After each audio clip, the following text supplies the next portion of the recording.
Welcome. In this video, we'll be talking about or we'll be exploring some past questions in physics, Jamb past questions. That is, the first question is: two cars moving in the same direction have speeds of 100 km per hour and 130 km per hour. What is the velocity of the faster car as measured by the observer in the slower car? So basically, this is about relative motion. So once they are moving in the same direction, the relative velocity is given by speed of faster car minus speed of slower car. And then if they are moving in opposite direction, you add. But in this particular question, both cars are moving in the same direction. So what is the velocity of the faster car as measured by an observer in the slower car? So it will be the difference in speed. So which is 130 minus 100 minus 100 kilometer per hour. At the end of the day, 30 kilometer per hour, which happens to be D. So the answer for this question is D. Okay. The next question is on velocity time graph.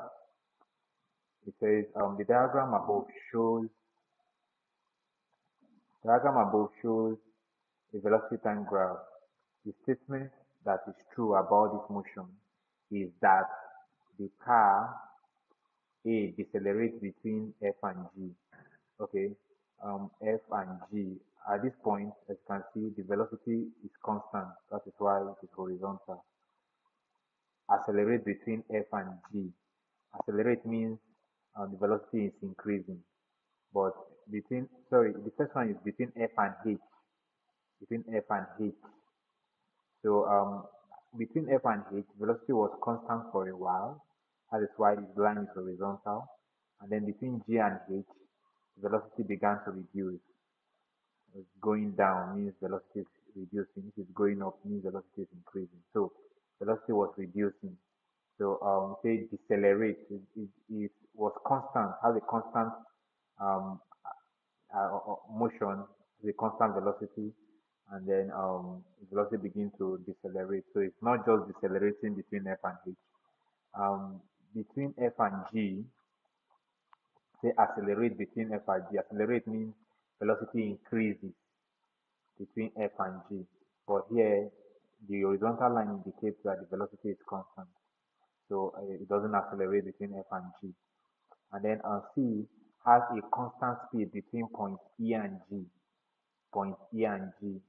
Um, from E to F, there was an increase in velocity. And then from F to G, there was constant velocity. So you cannot say it has a constant speed between E and G. There was part part of the journey between these 2 points. We saw the velocity increase, and then part of the journey we also saw that velocity was constant. So this has no acceleration between F and G. Between F and G, yes, there was no acceleration. There was a constant velocity at some point. Then velocity began to reduce. That's deceleration. So there is no acceleration between F and G. So the answer is D.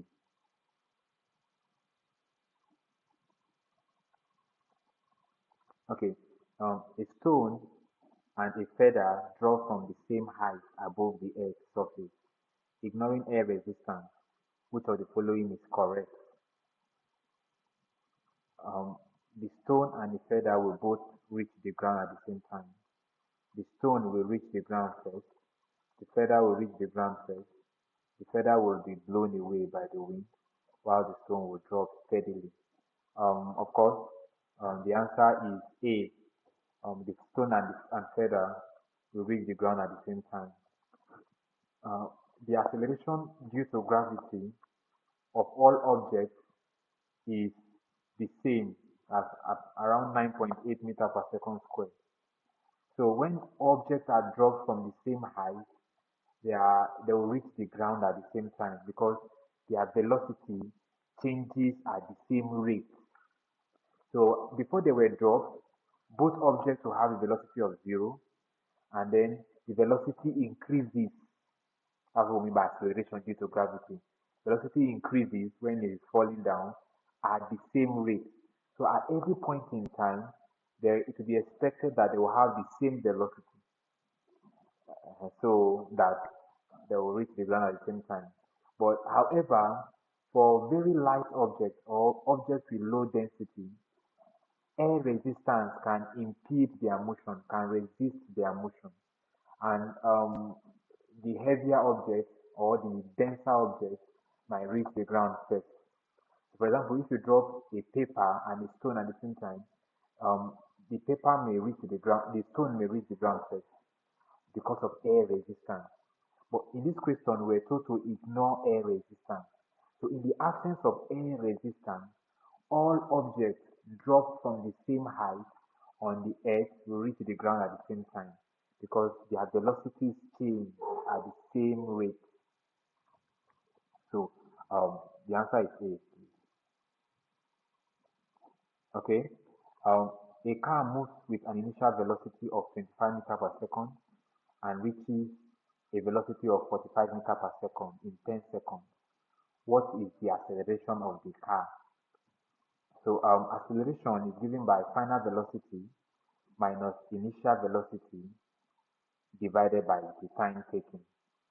So in this particular question, final velocity was 45, initial velocity was 25, and then the time is 10 seconds. So when you subtract and divide, you get that the acceleration of the car is 2 meters per second.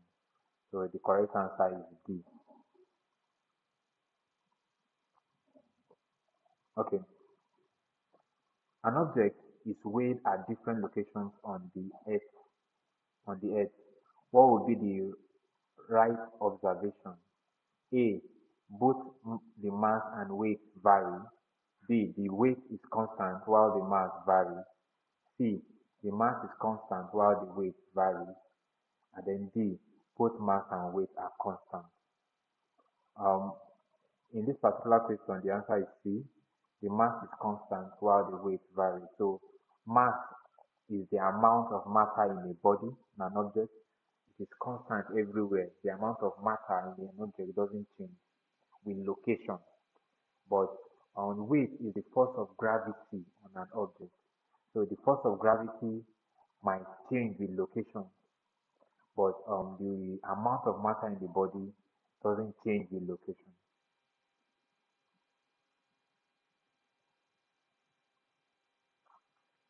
Okay.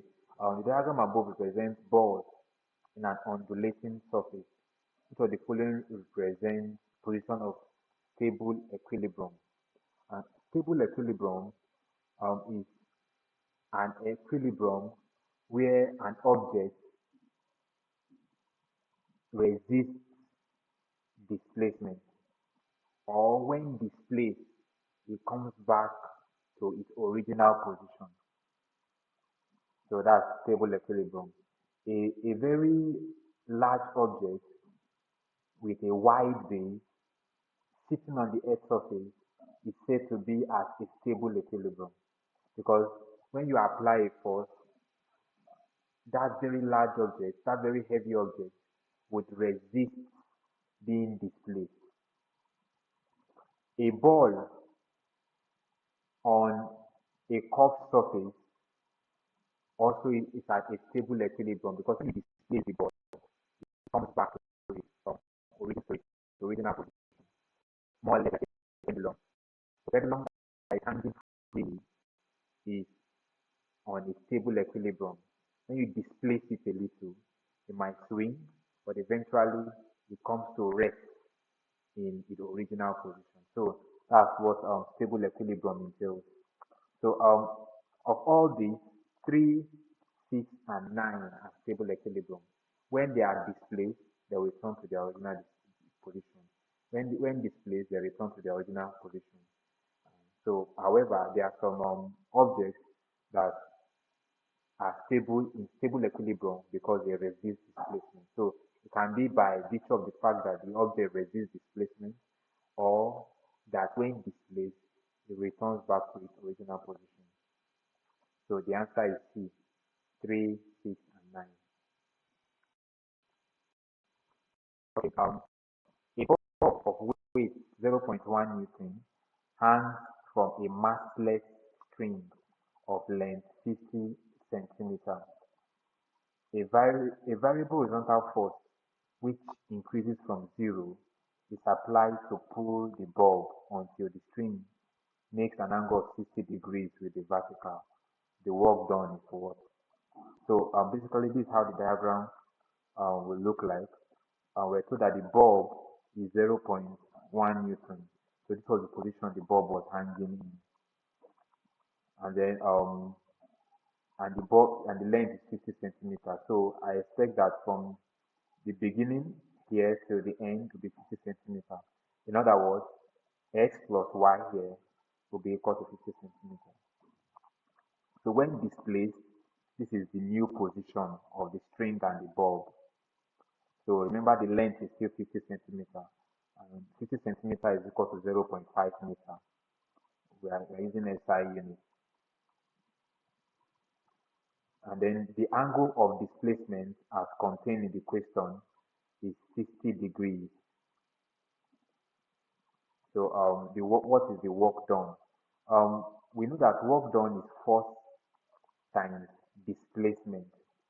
The mass of the ball is 0.1 Newton. It was at this level and then it's now at this level. It means that with respect to gravity, it has been displaced through a height of x. So with respect to gravity now, that's what we are talking about. It has been displaced through a height of x. So if I can calculate the value of x, I can multiply it by the force, which is 0.1 Newton, that was required to displace the ball. So don't forget, force is equal to work is equal to force times distance. So distance moved in direction of the force. Okay, let me just so how do I and okay before I go there, L is the total length of the string rather is equal to y plus x, which is 0.5 meters. So x is equal to L minus y. So I already know the length of the string in this particular diagram, and then I can look for y, then use that to find x. So using trigonometry, cos 60 is equal to adjacent over hypotenuse. This is y is adjacent to 60, and L is the hypotenuse in this case. And then at the end of the day, when I cross multiply and find cos 60, I'll have that y is 0.25 meters.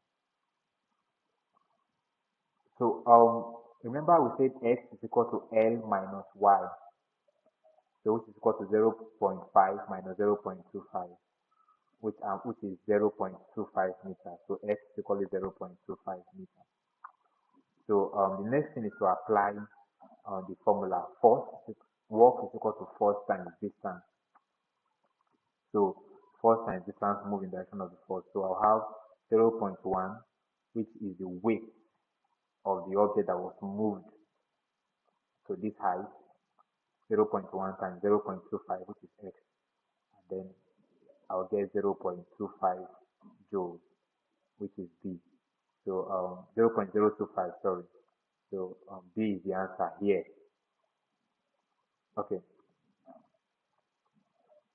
The surface of conveyor belts are made rough so as to prevent the load from slipping, make them stronger, enable them to carry more load, protect them while carrying load. It's to prevent them from slipping. Conveyor belts carry materials from one end of the factory to the other. Basically, they transfer motion from one rotor to another rotor, from one pulley system to another pulley system. But they can be used to carry objects anyway and all that. So when they are transferring motion, it is very important that they don't slip so that they can cause motion in the driven pulley, the driven pulley system.